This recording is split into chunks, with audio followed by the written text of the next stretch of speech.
Seorang pemimpin dapat menggunakan berbagai macam teknik untuk berpikir kritis dan kreatif, salah satunya adalah teknik mengambil keputusan dengan melihat sebuah permasalahan dari berbagai perspektif, atau disebut juga Six Thinking Hats. Selamat datang di channel Si Karyawan Pintar. Kali ini saya mau membahas buku yang berjudul Six Thinking Hats karya Edward de Bono. Di buku ini, kamu akan mempelajari bagaimana memecahkan persoalan dengan cara berpikir inovatif, kritis dan kreatif. Saya merangkumnya menjadi 8 hal penting dalam buku ini. Chapter 1. Tujuan dan kegunaan Six Thinking Hats. Metode 6 topi adalah cara untuk membantu kelompok berpikir lebih jelas dan efektif, dengan menggunakan warna-warna tertentu, yang mewakili jenis-jenis berpikir yang berbeda. Setiap topi, digunakan untuk fokus pada jenis pemikiran yang spesifik, seperti emosional, informatif, logis, kreatif, dan berorientasi masa depan. Ketika kita memproses informasi, kita menghadapi banyak pikiran yang berbeda secara bersamaan, sehingga mencoba memproses semuanya sekaligus, seperti mencoba menggulingkan banyak bola. Solusinya adalah metode 6 topi. Dalam metode ini, setiap topi memiliki warna yang mudah diingat, yaitu putih, merah, hitam, kuning, hijau, atau biru, yang mewakili jenis berpikir tertentu. Topi dapat digunakan satu persatu atau secara berturut-turut, tergantung pada kebutuhan kelompok. Ketika topi digunakan satu persatu, mereka berfungsi sebagai simbol yang menunjukkan bahwa kamu ingin fokus pada jenis pikiran tertentu. Namun, topi juga dapat digunakan secara berturut-turut sesuka hati dan dalam urutan apapun yang dikehendaki kelompok. Misalnya, pemimpin kelompok bisa meminta kelompok beralih dari topi putih ke topi kuning tanpa menggunakan topi merah. Metode ini mendorong pemikiran paralel, di mana semua anggota kelompok mempertimbangkan masalah dari perspektif yang sama. Hal ini membutuhkan disiplin dan fokus untuk menggunakan topi dengan efektif, dan disarankan untuk mengenakan setiap topi selama jumlah waktu yang spesifik, seperti 1 menit per orang dalam kelompok. Misalnya, sebagai seorang manajer, kamu ingin tahu reaksi emosional timmu terhadap sesuatu. Namun, kamu tahu mereka tidak akan menunjukkan emosi sebenarnya secara langsung, karena orang umumnya takut dihukum karena emosi mereka, dan lebih suka menghindari topik tersebut. Namun, karena setiap orang di tim tahu bahwa topi merah mewakili pemikiran emosional, kamu bisa mengatakan, mari coba topi merah, dan netralitas warna tersebut memungkinkan timmu untuk berpikir secara emosional tanpa merasa malu. Chapter 2. Topi Putih. Topi putih digunakan untuk membahas fakta dan angka yang terkait dengan suatu masalah, tanpa mempertimbangkan opini atau perasaan. Ini berarti bahwa tidak ada argumen. Jika fakta saling bertentangan, kita memperlakukan mereka sama. Topi putih biasanya digunakan pada awal sesi berpikir, untuk memberikan informasi latar belakang, dan pada akhir sesi berpikir, untuk memastikan bahwa proposal sesuai dengan informasi yang ada. Misalnya, ketika seorang kepala marketing ingin memperbarui strategi saat ini, ia bisa memulai rapat tim dengan meminta pikiran dengan topi putih, untuk menyajikan informasi, dan data yang pasti tentang strategi saat ini, seperti ruang lingkup, dan anggaran. Topi putih juga bisa digunakan untuk mencari alternatif ketika proposal bertentangan dengan informasi yang ada.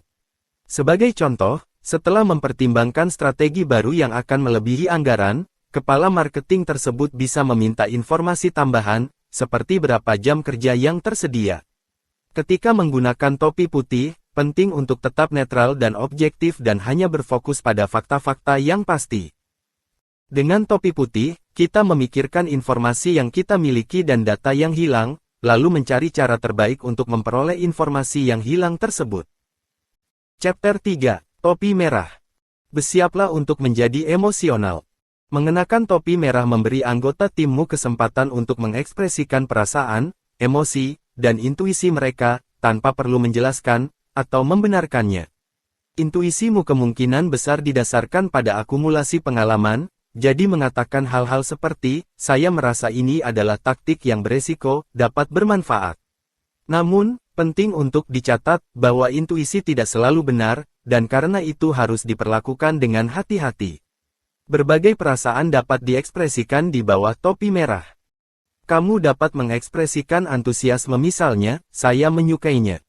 Ambigu misalnya, saya tidak begitu yakin tentang ini, atau bahkan ketidakpuasan misalnya, saya membencinya.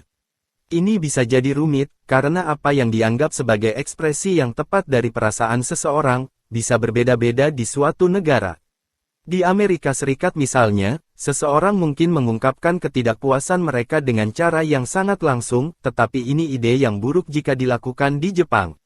Latihan topi merah harus selalu memiliki partisipasi penuh, yaitu setiap orang dalam kelompok harus menyuarakan perasaan mereka. Kelompok juga harus mendengarkan dengan cermat. Ini memastikan bahwa, menyuarakan emosi yang tidak populer atau dalam mengekspresikan emosi, tidak akan ditanggapi dengan sikap merendahkan atau hukuman. Setiap kali kamu memakai topi merah saat pembahasan topik tertentu, kamu diizinkan untuk mengungkapkan bagaimana perasaanmu tentang topik tersebut. Chapter 4. Topi Hitam. Topi hitam merupakan simbol kehati-hatian dan kewaspadaan.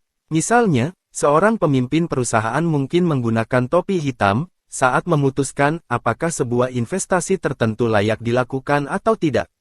Mereka akan mempertimbangkan semua potensi risiko yang terkait dengan investasi tersebut, seperti kemungkinan merugi atau tuntutan hukum, sebelum membuat keputusan akhir. Namun, seseorang juga tidak boleh terlalu terobsesi dengan menggunakan topi hitam. Mereka harus mempertimbangkan semua faktor dan tidak hanya fokus pada kemungkinan masalah saja. Misalnya, seorang pemimpin perusahaan yang terlalu banyak menggunakan topi hitam, mungkin akan terlalu takut untuk mengambil risiko apapun, padahal ada kesempatan yang baik untuk meraih keuntungan di masa depan.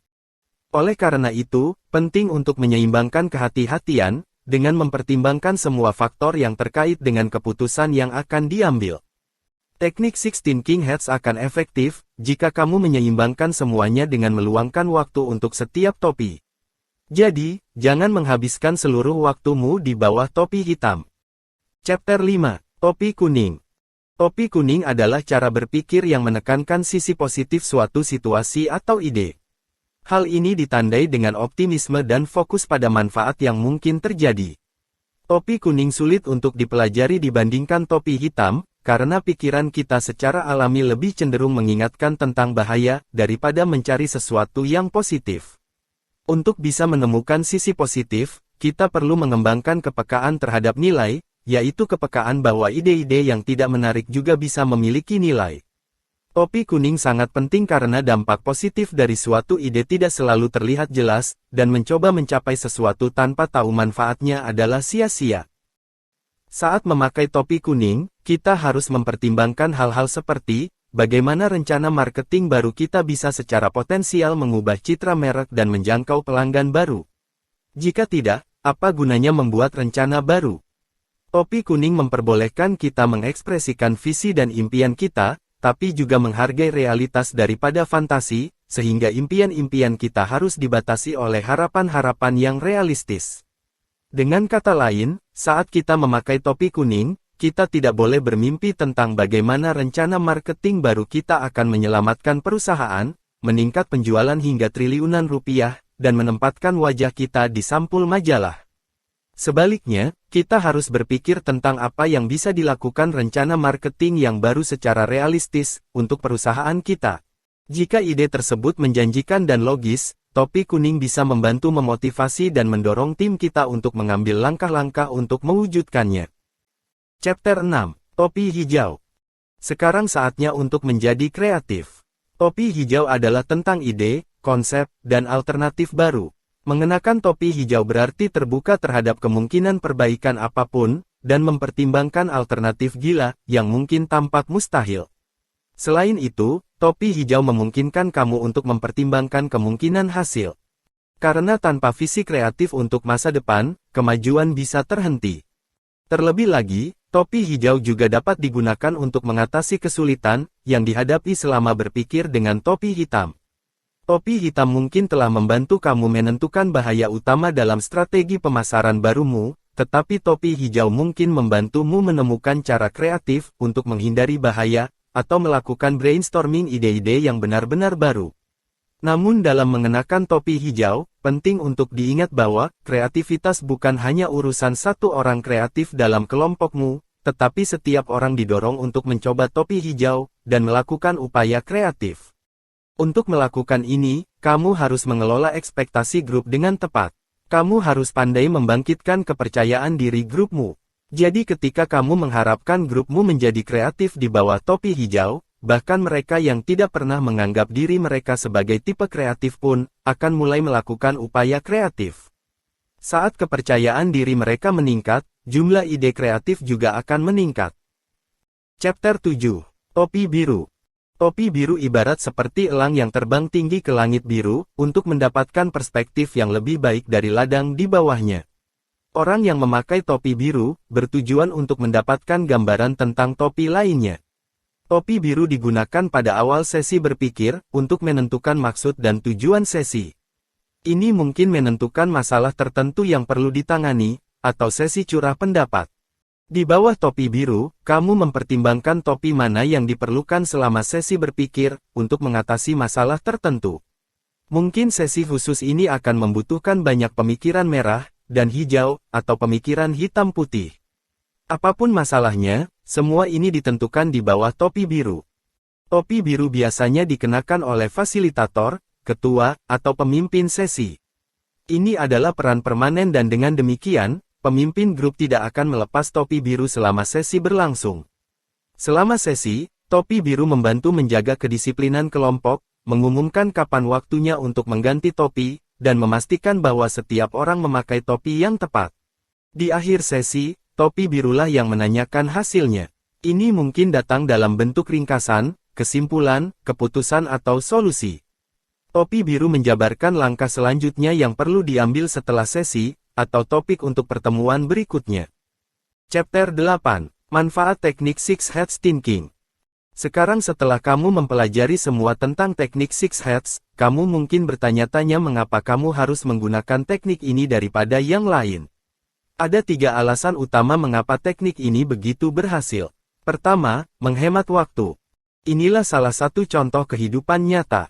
Seminggu setelah Financial Times menerbitkan tulisan singkat tentang teknik Six Heads, penulis menerima surat dari seorang pria yang memberitahu tentang bagaimana dia dan istrinya telah lama berdebat tentang pembelian rumah besar di negara ini.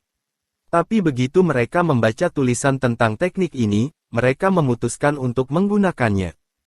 Mereka dapat mengambil keputusan yang memuaskan mereka berdua hanya dalam waktu 10 menit. Kedua, menghemat uang.